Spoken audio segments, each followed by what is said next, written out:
و تازه ترین خبرها رادیو فردا.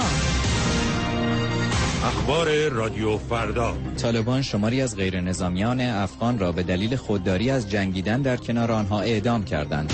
علی لاریجانی برای گفتگو با محمد البرادعی وارد وین شد و احمد خاتمی امام جمعه موقت تهران امروز گفت فتوای قتل سلمان رشدی همچنان زنده است. یانگ را می توانید در radiofrda.com دنبال کنید، آدرس اینترنتی ماست.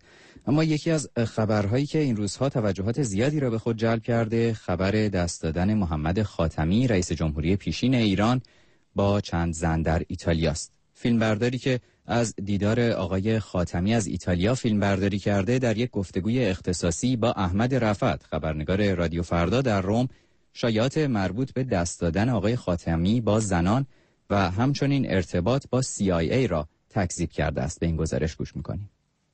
مارکو اوریولس، استاد جامعه شناسی دانشگاه اودینه، هرگز فکر نمی‌کرد فیلمی که با دوربین دیجیتال 400 یورویی‌اش از مراسم سخنرانی محمد خاتمی و گردش او در این شهر شمالی ایتالیا تهیه کرده است، این چنین جنجالی بیافریند و آنچنان که خودش میگوید ثبات سیاسی کشوری با اهمیت ایران را به خطر اندازد. مارکو اوریولس کارشناس امور مهاجرت است و تاکنون تحقیقات بسیاری در رابطه با حضور مهاجرین از کشورهای اسلامی در ایتالیا انجام داده است. Io mi ero recato sul luogo di un evento importante dedicato al dialogo tra le culture, un evento in cui l'ospite d'onore, il presidente Renato Khatami. اوریولس در گفتگوی اختصاصی با رادیو فردا میگوید به هیچ وجه فکر نمی کردم فیلمی در رابطه با نشست مهمی که مقوله اصلیش گفتگوی فرهنگ ها بود و میهمان اصلیش محمد خاتمی بود این چنین جنجالی بیافریند. این استاد دانشگاه می‌افزاید هدف من از تهیه فیلم‌هایی در رابطه با سخنرانی محمد خاتمی ارائه مستندی در رابطه با اهمیت آغاز گفتگو میان فرهنگ‌ها و به ویژه گفتگو میان شرق و غرب بود. گفتگوی جالب و در عین حال بسیار مهم، ولی با توجه به پیامدهای انتشار این فیلم‌ها به این نتیجه رسیدم که در شرایط کنونی این چنین گفتگویی نمی‌تواند به خاطر حساسیت‌های موجود به نتیجه برسد.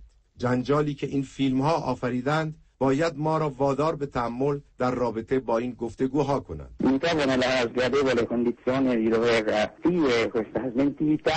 Purtroppo questo evento è accaduto, ma non dovrei essere solo io a sottolinearlo perché ci sono numerosi testimoni, l'intera città di Udine. مارکو اوریولس در رابطه با آخرین بیانیه بنیاد باران به ریاست محمد خاتمی که صحبت از فیلمی غیر واقعی و مونتاژ شده می کند به رادیو فردا می گوید متاسفم که باید این اتهام را رد کنم. صدها نفر که در اودینه برای شرکت در سخنرانی محمد خاتمی جمع شده بودند می توانند در رابطه با آنچه در این فیلم دیده می شود شهادت دهند. کلیه کسانی که خاتمی را در جریان بازدیدش از اودینه همراهی می‌کردند، من جمله محافظین ایتالیایی‌اش می‌توانند اگر لازم باشد در این رابطه حتی در مقابل قاضی شهادت دهند. این استاد جامعه شناسی دانشگاه اودینه اتهامات مدیر روزنامه کیهان را که در سرمقاله‌ای صحبت از دسیسه CIA و دام نومحافظه‌کاران آمریکایی کرده بود نیز رد می‌کند. Potrei dire che non è nemmeno troppo raffinato,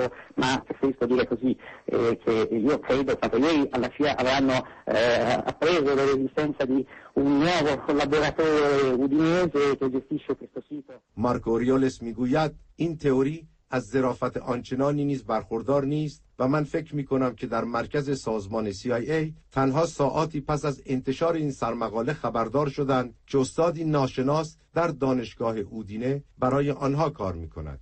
احمد رفعت، رادیو فردا، روم.